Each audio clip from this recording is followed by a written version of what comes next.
जम्मू कश्मीर के अंदर जिन इलाकों के अंदर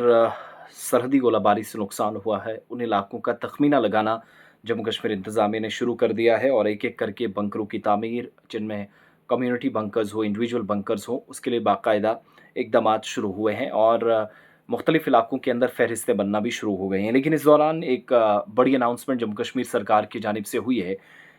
चूँकि आप सब जानते हैं, कोई भी अगर आपने हदफ हासिल करना है, अहदाफ तक पहुँचना है, आपने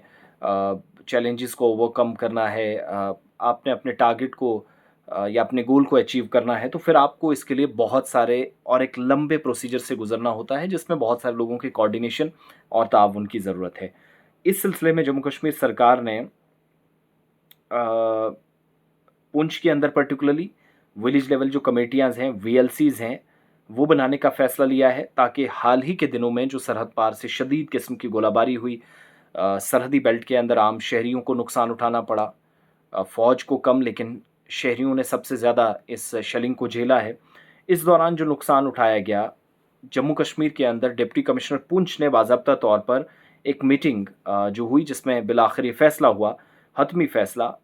कि अफ़ेक्टेड एरियाज़ या मुतासरा इलाकों में जो प्रभावित क्षेत्र हैं, उन क्षेत्रों में नुकसान कितना हुआ है, मुआवज़ा किसको देना है, मुआवज़ा कितना दिया जाएगा, एक रेड लाइन खींच दी जाए, उससे आगे नहीं या उससे कम नहीं, जितना जिसका नुकसान हुआ है उसके मुताबिक उसको पैसा मिलना चाहिए। इस सारे के हवाले से ये जो कमेटी बनाई गई है, वो विलेज लेवल कमेटियाँ बनाई गई हैं, डिस्ट्रिक्ट लेवल पर इन कमेटियों को बनाने का फ़ैसला किया गया है। अब इस मीटिंग में सीनियर ऑफिशियल्स थे, एडिशनल डिस्ट्रिक्ट डेवलपमेंट कमिश्नर थे, डिप्टी कमिश्नर खुद थे, असिस्टेंट कमिश्नर रेवेन्यू थे, तहसीलदार हवेली थे, हेडक्वार्टर के तहसीलदार थे, सब डिविजनल मजिस्ट्रेट के तहसीलदार सुरनकोट, मेंढर से, तहसीलदार मंडी के, तहसीलदार मनकोट, सुरनकोट, बालाकोट, जो वर्चुअली इस मीटिंग का हिस्सा बने थे, आज मीटिंग में मौजूद रहे। अब जो एक और आउटलाइन ड्रॉ किया गया, जो एक दायरा तय हुआ, उसके मुताबिक डिप्टी कमिश्नर ने बाज़ाब्ता तौर पर ज़मीनी सूरत-ए-हाल और हक़ाइक़ का जायज़ा लेने, रिपोर्ट्स तैयार करने के लिए रूरल डेवलपमेंट डिपार्टमेंट और panchayat raj department, revenue department, animal and sheep husbandry department, public health engineering, public works department और पीएमजीएसवाई, प्रधानमंत्री ग्राम सड़क योजना के जो ज़िम्मेदारान हैं, इन तमाम लोगों को बाज़ाब्ता तौर पर सूरत-ए-हाल का जायज़ा लेने के लिए कहा है और विलेज लेवल जो कमेटियाँ हैं, वो जो सूरत-ए-हाल की उनकी रिपोर्ट या वो जो तहरीरी तौर पर लिख कर देंगे, इंतज़ामिया के नोटिस में मामलात को लाएँगे, वो फाइनल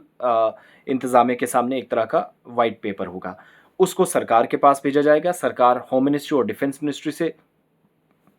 रुजू करेगी और ऑलरेडी 600 प्लस बंकर्स बनाने का फैसला कठुआ के अंदर परसों डॉक्टर जितेंद्र सिंह ने अनाउंसमेंट की। उमर अब्दुल्ला सरकार भी कह रही है कि बहुत जल्द इसी पर काम हो और प्रायोरिटी बेसिस पर, जिस हिसाब से नुकसान हुआ है, और उन तमाम लोगों को याद रखिएगा जिनने पुंछ के अंदर, उड़ी के अंदर, करना कुपवाड़ा, टंगधार के अंदर जानो माल का नुकसान उठाया है।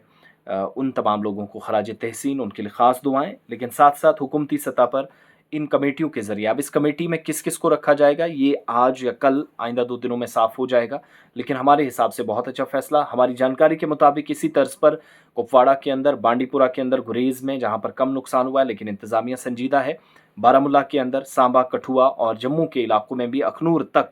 इसी तरह की मकामी सतह पर, लोकल लेवल पर कमेटियाँ बनाई जाएँगी जो एडमिनिस्ट्रेशन को रिपोर्ट्स देंगी, ग्राउंड असेसमेंट करेंगी, ज़मीनी हक़ाइक़ सामने रखेंगी, सूरत-ए-हाल का जायज़ा लेंगी, जिसके बाद एक तफ़सीली रिपोर्ट तैयार करके खाका खींचा जाएगा और अथॉरिटीज़ तक। और याद रखिएगा, रिपोर्ट गलत हुई तो उसी हिसाब से चीज़ें होंगी, सही हुई तो उसी हिसाब से चीज़ें होंगी। जो रिपोर्ट में लिखा जाएगा, किसका कितना नुकसान हुआ है, किसको कितना पैसा मिलना चाहिए, फसल का कितना हुआ, दरख्तों का कितना हुआ, मकानात का कितना हुआ, ओवरऑल प्रॉपर्टी का कितना हुआ, गाड़ियाँ कितनी डैमेज हुई, किसी के घर का कोई फ़र्द, कोई शहरी, कोई सिटीज़न, कोई नागरिक मारा गया, तो उन सब का क्या बनता है,